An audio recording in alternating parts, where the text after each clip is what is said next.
यही अगर चीज सेज को बदल के, ये सेज है सिंपल प्रेजेंट टेंस है तो नहीं बदला, ये आई के साथ डोंट लगा था, सी के साथ डजंट हो गया, बस यही फर्क हुआ। इसका मतलब टेंस चेंज नहीं हुआ है। टेंस कब चेंज होगा? अगर यही सेज के बदले में अगर हम सेड लिख दें, तब ये क्या हो गया, यहां भी सेड हो जाएगा, तब सेड करना पड़ेगा। और ये जो डजंट है, ये डजंट क्या चीज में चेंज हो जाएगा? डिडंट में। तब डिडंट में चेंज हो जाता क्योंकि टेंस चेंज करना पड़ रहा है। यहां रिपोर्टिंग वर्ब पास्ट टेंस में हुआ, तो रिपोर्टिंग वर्ब अगर पास्ट टेंस में होगा तभी रिपोर्टेड स्पीच का टेंस चेंज होगा। चलिए इसको रब करके मैं और बताता हूं आपको।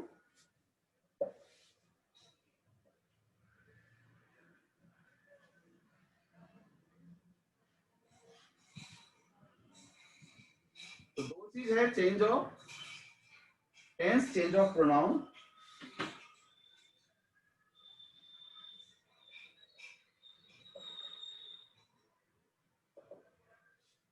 आई सेड टू हर, मैंने उससे कहा, या ऐसे देखिए, she said to me, I am not coming school today, so I will return your book या notebook tomorrow या the next day, tomorrow। अब देखिए सेंटेंस को समझिए, यहां पे सेड टू कौन सा टेंस है? सेड टू जो रिपोर्टिंग वर्ब है वो कौन सा टेंस है? Which tense is this?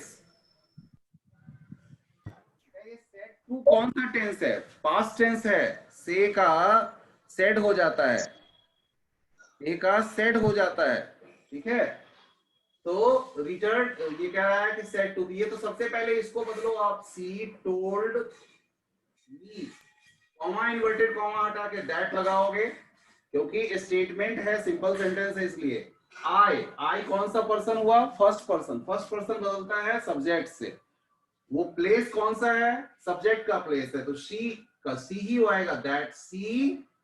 Tense change करना है, क्या हो जाएगा बताइए? एम बदल के क्या हो जाएगा? was। she was not coming school today बदल के that day हो जाएगा, क्योंकि अगर रिपोर्टिंग वर्ब पास्ट टेंस में होता है तो जो नियरनेस शो करने वाले शब्द होते हैं उसको फारनेस यानी कि दूर वाले मीनिंग वाले शब्दों में बदल दिया जाता है, इसलिए टुडे बदल गया दैट डे में। सो आई, फिर आई आ गया फर्स्ट पर्सन का, सब्जेक्ट से चेंज होगा, सी से, फिर एक बार सी लिखना पड़ेगा क्योंकि सब्जेक्ट है वो। She would return. अब देखिए योर किस पर्सन का है? योर कौन से पर्सन का है? योर कौन सा पर्सन होता है बेटा? यही दिक्कत है, ये अगर जल्दी जल्दी जवाब नहीं दोगे तो नहीं सीख पाओगे। योर कौन सा पर्सन है?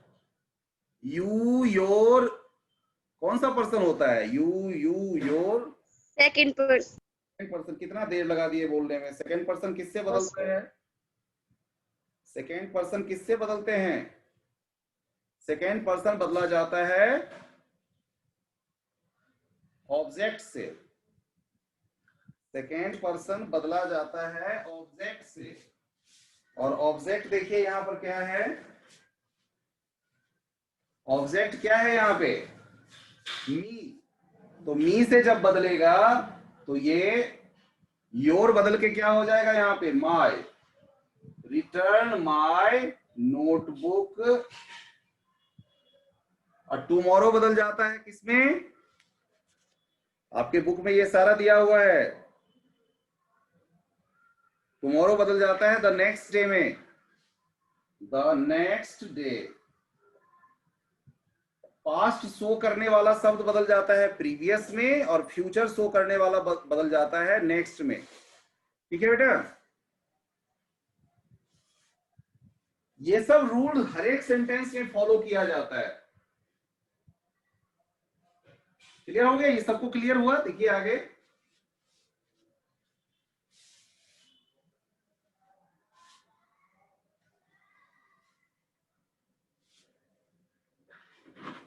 she said to me,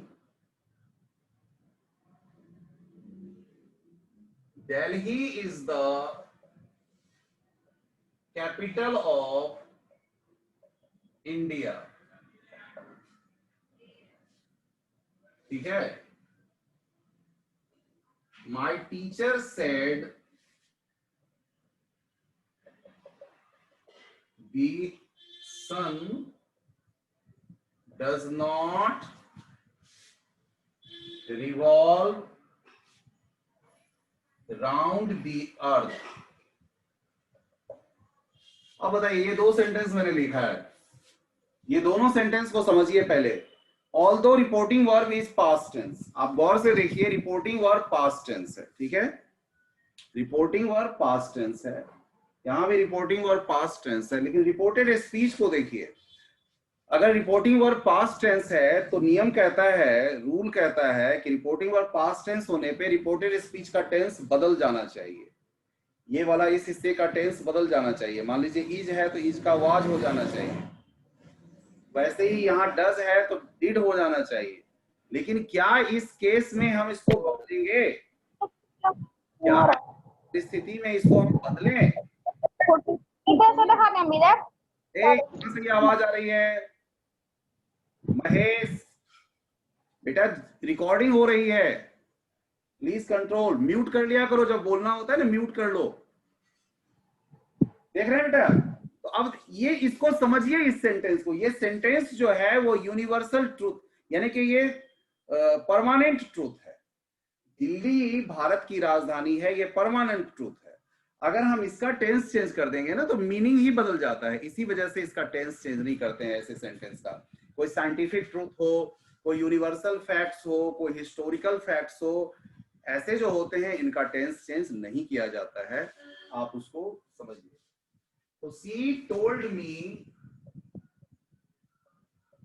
that, simply that लगा के पूरा का पूरा लिख देते हैं। अगर प्रोनाउन बदलने के लिए है तो वो बदला जाएगा, प्रोनाउन बदला जाता है, लेकिन बाकी चीजें सिंपली लिख दीजिए, Delhi is the capital of India.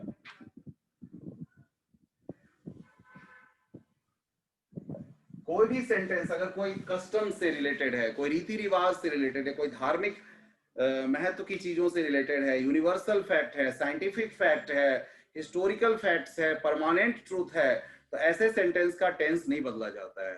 किसी की कोई हैबिट है, जो हैबिट वो खत्म होने वाली नहीं है, उसको नहीं बदला जाता है, उसके टेंस एज इट इज रखे जाते हैं। वैसे ही ये देखिए, my teacher said the sun does not revolve around the earth, सूरज जो है सो पृथ्वी के चारों ओर नहीं घूमता है। ये तो बात सच है, ये ज्योग्राफिकल फैक्ट्स है, तो इसको हम ऐसे ही रख देंगे, सेड दैट, और एज इट इज इसको उतार देंगे, सन डज नॉट अर्थ। इस तरीके से बनेगा। Any doubt? Any doubt guys?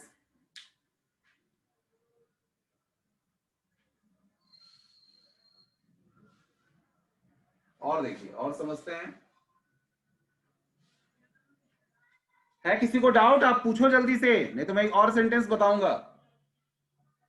No sir, नहीं है सर, डाउट नहीं। ठीक है बेटा, ठीक है। आप अपने बुक का भी खूब अध्ययन कीजिए, बुक में जो एग्जाम्पल दिए हुए हैं ना, तभी ज्यादा समझ में आएगा। अब कुछ सेंटेंस बनाता हूं, क्वेश्चन वाला sentence.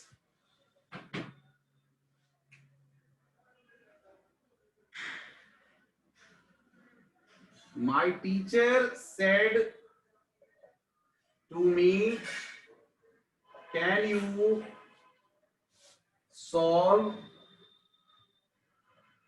this sum, can you solve this sum? उसने पूछा टीचर ने कि कैन यू सॉल्व दिस सम, क्या आप इस सम को सॉल्व कर सकते हैं? अब देखिए ये है हेल्पिंग वर्ब। यहां पर अगर शुरुआत में ये आ जाता है do, does, did, is, am, are, was, were, has, have, had, सारे मॉडल्स अगर ये सब आ जाते हैं तो ये कहलाता है हेल्पिंग वर्ब। और हेल्पिंग वर्ब अगर आ जाए तो कॉमा इन्वर्टेड कॉमा हटाने के लिए इफ का प्रयोग किया जाता है। कॉमा इन्वर्टेड कॉमा हटा के इफ का प्रयोग किया जाता है। कैसे होता है देखिए, माय टीचर, अब ये क्वेश्चन है इसलिए सेड टू बदल के आस्क्ड में पहले करो। Asked me if you, second person, बाकी सब रूल वैसे ही चलेगा, बाकी रूल्स में बदलाव नहीं किया जाएगा।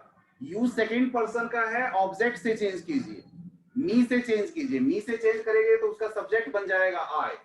इफ आई, कैन बदल के हो जाएगा could, if I could solve, और पास्ट टेंस होने की वजह से दिस, दैट में बदल जाएगा that some. Okay guys, okay guys,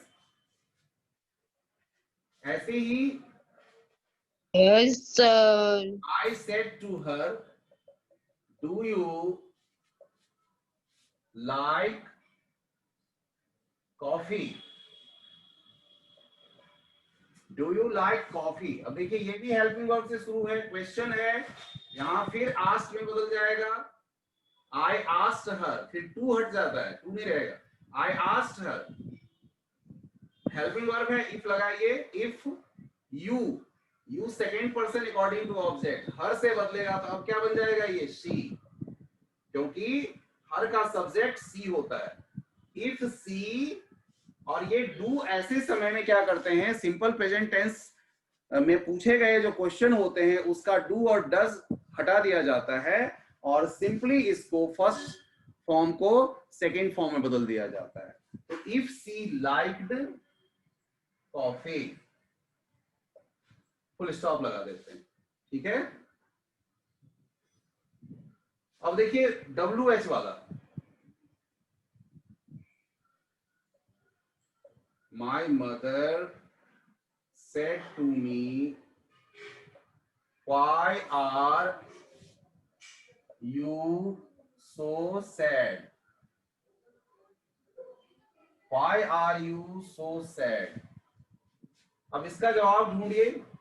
ये WH है, WH क्वेश्चन वर्ड कैसे बनता है ये तो चलिए ठीक है, इसको हम आस्क्ड में बदलेंगे, माई मदर आस्क्ड मी में बदलेंगे, लेकिन इस कॉमा इन्वर्टेड कॉमा के बदले में कुछ नहीं लगाया जाता है। जैसे वहां बताया गया था आपको कि कॉमा इन्वर्टेड कॉमा हटा के आपने क्या लगाना था, क्या लगाना था आपने, हेल्पिंग वर्ब के केस में आप क्या लगा देते थे, लगाया था ना भाई, इफ लगाया था। यहां नहीं लगाना है, WH वाले में कुछ भी नहीं लगाना है, लीव इट। तो my mother asked me why, और फिर अब चेंज कर दीजिए, फिर जो इसका क्वेश्चन मूड है बदल के स्टेटमेंट मूड में लाइए, सब्जेक्टिव मूड में लाइए। आस्क्ड मी व्हाई, अब ये बदलिए, यू बदलेगा सेकेंड पर्सन ऑब्जेक्ट से बदलेगा, मी से बदल के क्या बन जाएगा, व्हाई आई, टेंस चेंज होगा, आई के अकॉर्डिंग, यू के अकॉर्डिंग आर आया था प्रेजेंट टेंस में, पास्ट टेंस में आई के अकॉर्डिंग यही क्या आ जाएगा, was. Why I was so sad. Why I was so sad. Clear guys?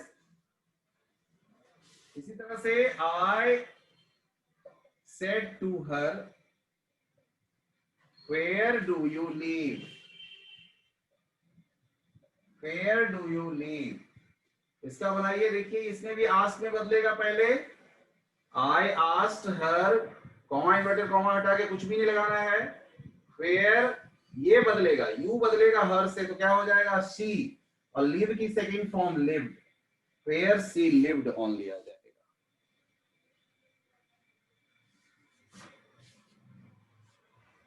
Clear students?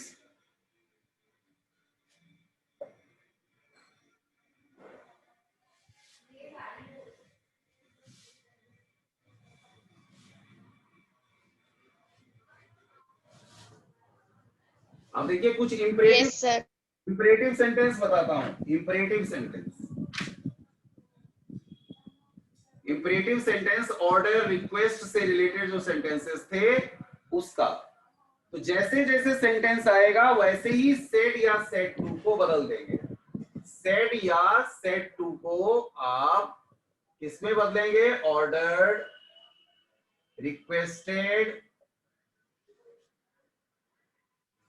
proposed, applauded, ऐसे ऐसे जो शब्द जो मीनिंग बताने के लिए होगा, कमांडेड, इस तरह के शब्दों में बदल देंगे। सजेस्टेड या advised,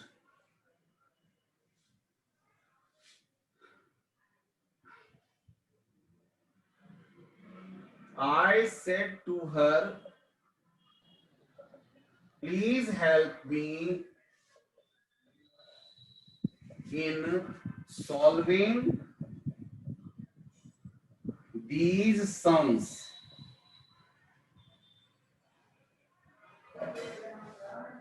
Please solve me in please help me in solving these sums. अब देखिए यहाँ के प्लीज शब्द जो है, प्लीज शब्द अपने आप में ये बता रहा है कि ये रिक्वेस्ट किया जा रहा है।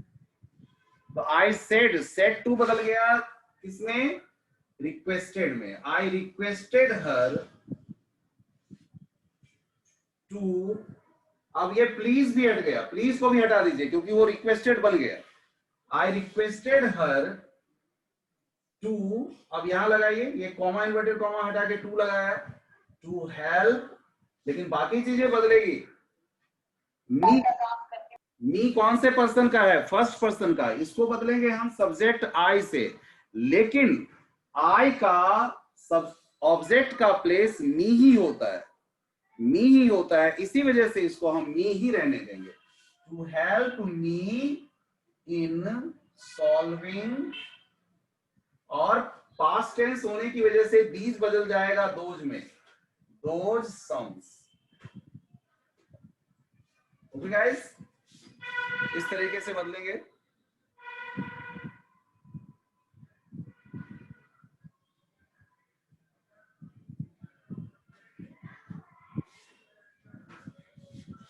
The general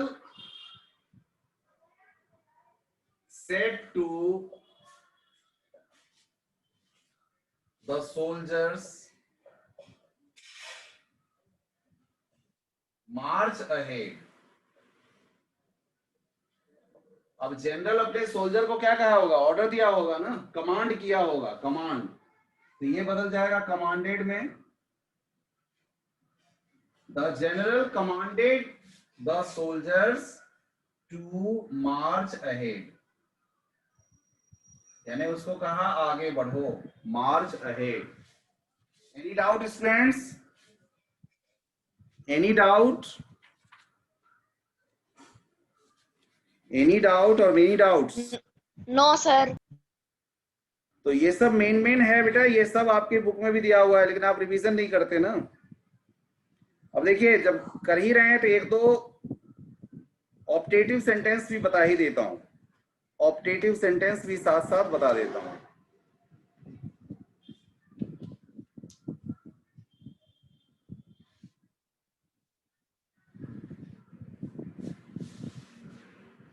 May I rub this?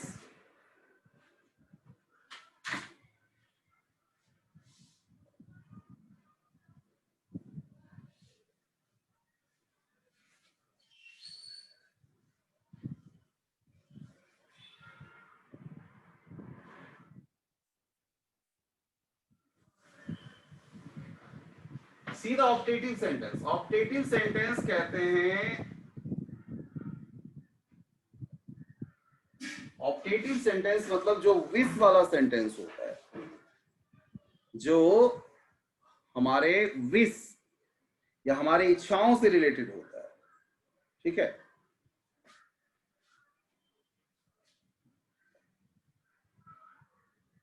Wish वाला सेंटेंस, इसमें कई सारे आ जाते हैं, The students said to the teachers good morning. अगर मान लीजिए ऐसा सेंटेंस लीजिए, टीचर को गुड मॉर्निंग कहा तो विश किया ना, गुड मॉर्निंग कह के क्या किया, टीचर को विश किया। और अगर सर लग जाए, सर कॉमा लगा के सर लगा दें, अगर नोट ऑफ एक्सक्लेमेशन लग जाएगा यहां पर, तो देखिए यहां पर क्या चेंज हो जाएगा, द स्टूडेंट्स विस्ड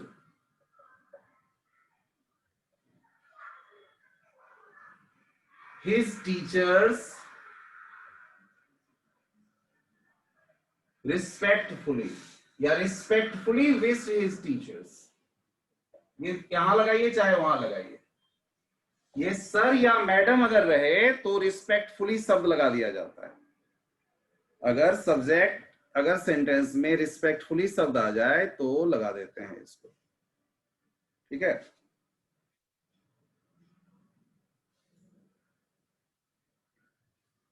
और अगर विदा लेने का हो तो बेड लगाते हैं, बेड, BAD। जैसे she said to me good night, she said to me good night, ठीक है। अब ऐसे में क्या लगाएंगे, ये हुआ बेड करना, she bed me good night, she bed me good night, ठीक है। ये अभिवादन के ऐसे सेंटेंसेस हैं, ऐसे शब्द हैं। ऐसे ही और देखिए, he said to me may you live long, may you live long। अब देखिए इसको कैसे बनाएंगे, ये विश है, किसी की विश है मेरे प्रति, तो he wished me that, अब यहां पे that लगेगा, ऐसे केस में that लगेगा, ठीक है। और तब ये यू बदलेगा, second person according to object, me से बदलेगा, यहां हो जाएगा आई, दैट आई, और मे का हो जाएगा might, that I might leave long, that I might leave long, ठीक है। तो इस तरह से कहेंगे।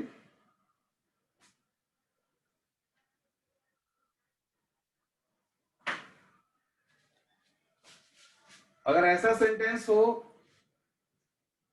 किसी के विश से रिलेटेड, पाठक यस बेटा किसको बोलना है, बोलो,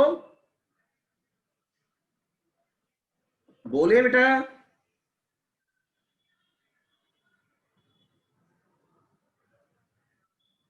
क्या बोलना है बोलो, पाठक सर कह रहे हो, बोलो बोलो बेटा। किसी ने आवाज लगाया था, बोला था पाठक सर। ओके स्टूडेंट सी। और देखिए ऐसे सेंटेंस देखिए कि he said if I were a king, he said comma inverted comma if I were a king, कि काश मैं राजा होता। अब ये उसकी विश है, तो ही विश्ड, उसने इच्छा व्यक्त की, उसने विश किया, ही विश्ड दैट। ये सबको कुछ टिपिकल तरीके से बनाया जाता है बेटे, he would be a king. तो आप इन सेंटेंसेस को देखेंगे, आपके बुक में भी बहुत से एग्जाम्पल्स दिए हुए हैं, जितने एग्जाम्पल्स आप देखेंगे उतनी समझ आपको आएगी कैसे वो बनाया जाए। और फिर जहां पे डाउट लगे आप पूछेंगे तो आ जाएगा, नहीं पूछेंगे तो दिक्कत है ना। और पोएम वगैरह याद है बेटा, आपको पता है कौन सी पोएम आ रही है, कौन सी पोएम आ रही है, याद है? डू यू रिमेम्बर कौन सी पोएम है, बताओ जरा।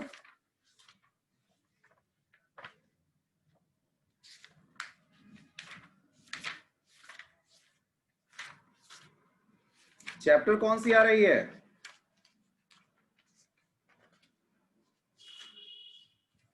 कल मैंने क्वेश्चन आंसर भेज दिया था, याद आया उसका?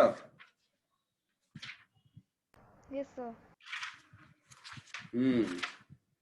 एक तो रीच फॉर द टॉप आ रहा है, द बॉन्ड ऑफ लव आ रहा है, यही ना?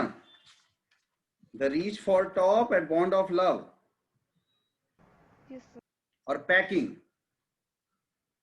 पैकिंग में कितने कैरेक्टर्स हैं?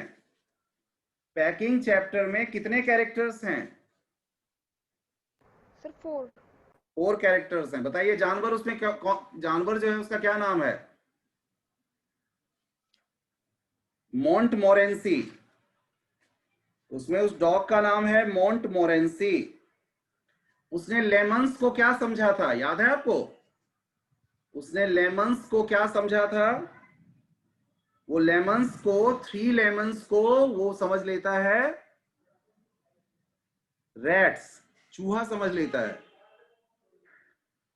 वो लेमन्स को रैट्स समझ लेता है और इस तरह से उसको वो मारने की कोशिश करता है। And in doing so he smashes all the things, सब कुछ को स्मैश कर देता है, सब कुछ को बेकार कर देता है।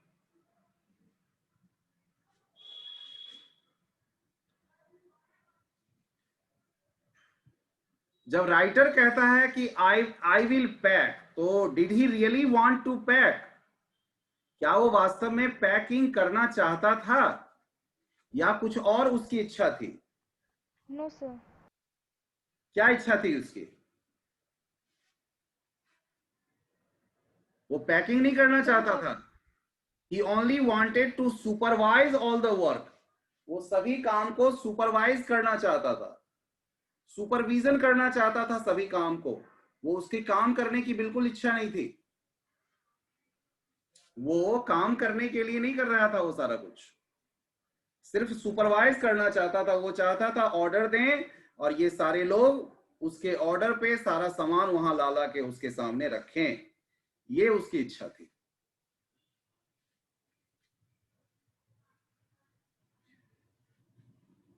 Can you say that George was expert in packing? George packing करने में एक्सपर्ट था? नो वो सर। बाद में कौन सा काम लेता है अपने हाथ में? जॉर्ज कौन सा काम लेता है? जब जेरोम का यानी राइटर का पैकिंग का काम समाप्त हुआ, वो बैग पैकिंग करने के लिए चला था, जब वो काम समाप्त हो जाता है तब वो हैम्पर, जॉर्ज कौन सा चीज करना चाहता है? पैक हैम्पर, यानी खाने पीने की जो बैग थी उसको वो करना चाहता है। तो पूछ रहा है कि क्या वो सफल रहा अपने काम करने में? No, he was not able to do so. उसने तो और ज्यादा तबाही मचा दी थी। कभी बटर पे बैठ गया, कभी अपने स्लीपर में बटर लगा लिया, फिर उसको स्पून से निकालने लगा, है ना?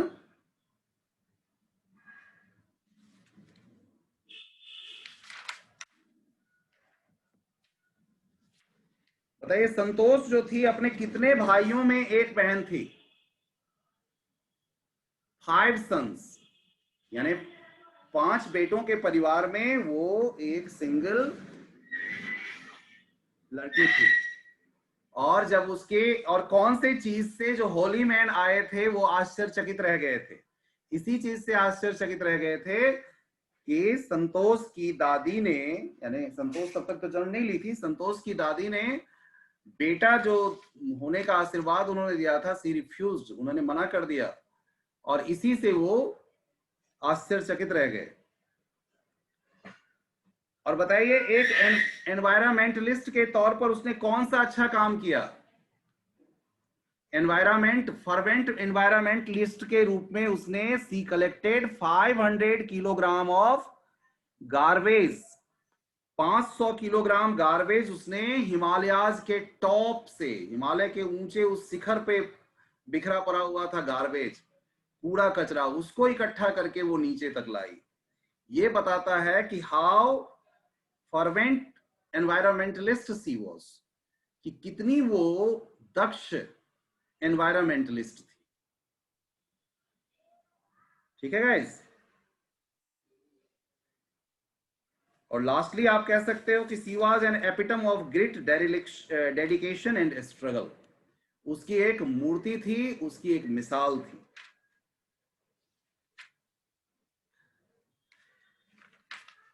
जयपुर के कौन से कॉलेज में वो पढ़ रही थी? बताइए बेटा, ये सब चीज आपको याद नहीं है, क्या पेपर देंगे बताइए?